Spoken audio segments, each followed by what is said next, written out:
Hey guys, how's it going? Michael Troy here. Today we're looking at Savage Dragon number 274. Hard to believe we are only one issue away from the milestone 275th issue, and only 25 issues away from the bigger milestone 300th issue. That is so exciting. This issue is so good. It is so beautifully drawn. I cannot wait to share it with you. Subscribe to my channel if you haven't already. Hit that like button and let's get right into it.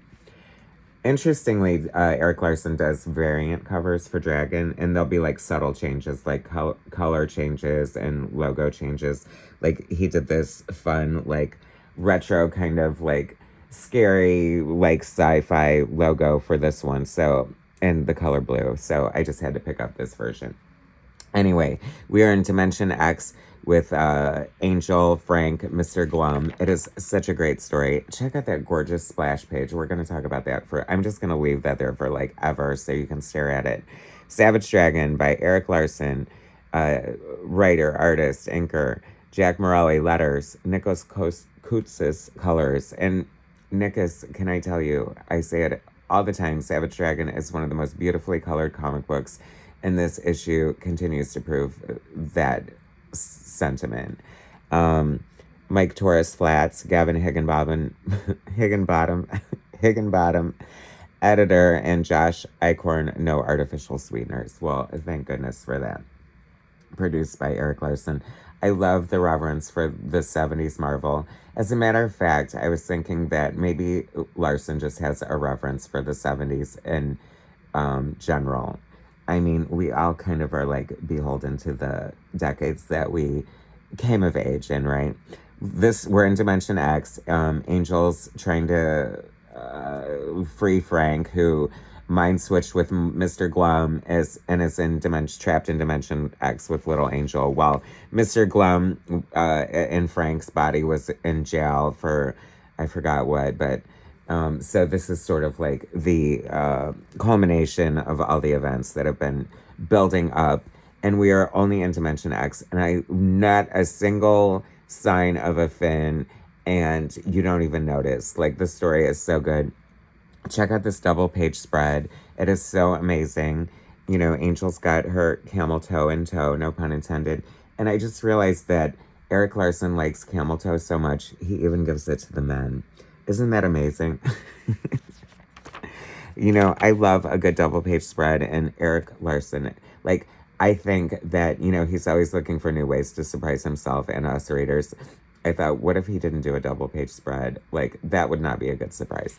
Anyway, so she's beating off these creatures, figuratively and literally. One of the things that made me kind of think that Erik Larsen just loved the 70s is because if you've been following my reviews, I return to regularly collecting Dragon when they moved to San Francisco, and I'm so glad I did. I feel like the book hit the ground running. It's been amazing, every issue, and this is shaping up to be like one of my favorite issues. I love it so much. There's all these, like, everyone has camel toe. Mickey Mouse is basically a predator in other issues, and there's inevitable, like, sex jokes, which is kind of making me think that this is like a 70s sex farce. And when you put it in that context, it makes the book, it makes sense, and it makes it funny. Like, it's just like using the superhero trope, I guess, or whatever. Like, that is so funny. Like, I don't know. Like, you can just sort of see that in like a 70s or 80s sort of farce movie, right? The creature rips off his pants after trying to shove his phallus in her mouth. Plud. You know what? Another reason to love Savage Dragon is it uses all the good comic tropes that we love about comic books. You know what I mean? Sound effects and big epic battles and please, I hope he still uses thought balloons. I don't know. Like, nobody uses thought balloons, but they need to exist. I love Angel's costume. I love a good patriotic costume.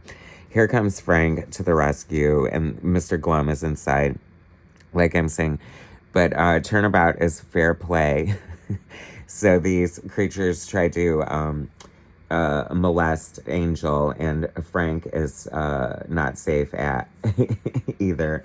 And in typical hetero fashion, always concerned about the butt, right? Hey, hey, hey, leave my pants alone. What do you think you're? Not the butt. Angel, save me. Save Frank's ass. They're going to destroy Frank's ass. I can't believe I even stopped laughing. That had me laughing so hard when I read it, and I thought, this is just hilarious and just so good. Then she throws him back to Glum World, and wow, once again, can I tell you how much I love the colors in Glum World? Just the sky and the atmosphere. It's so different. I feel like you're always finding new colors and palettes for us, and I just continue to think it's gorgeous. You gotta love a good costume design that looks good ripped as well, right? So it's so funny. So here's the big problem, right?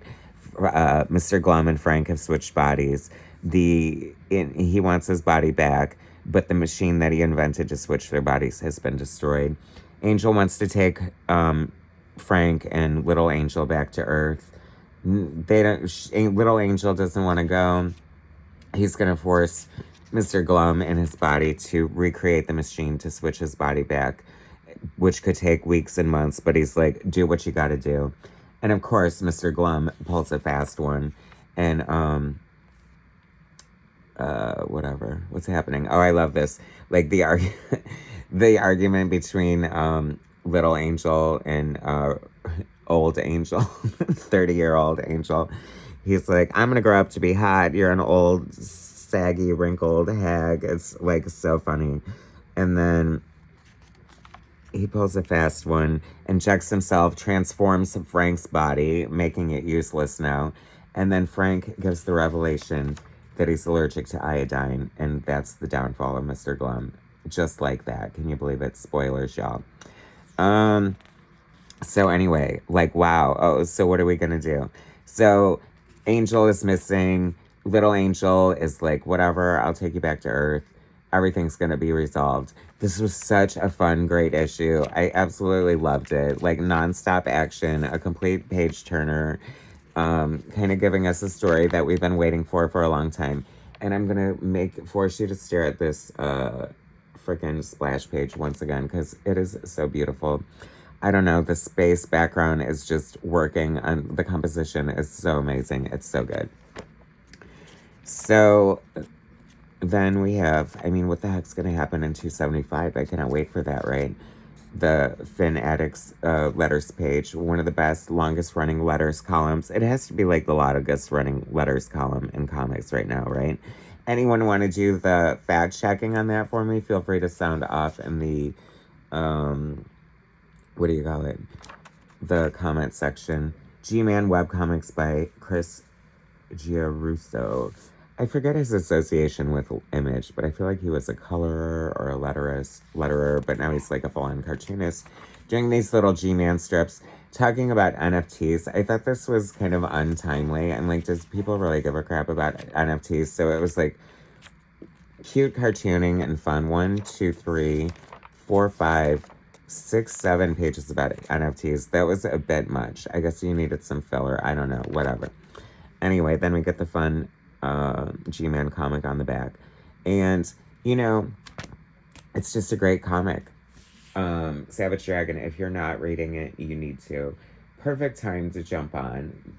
Get on with now. Enjoy the next 275th issue.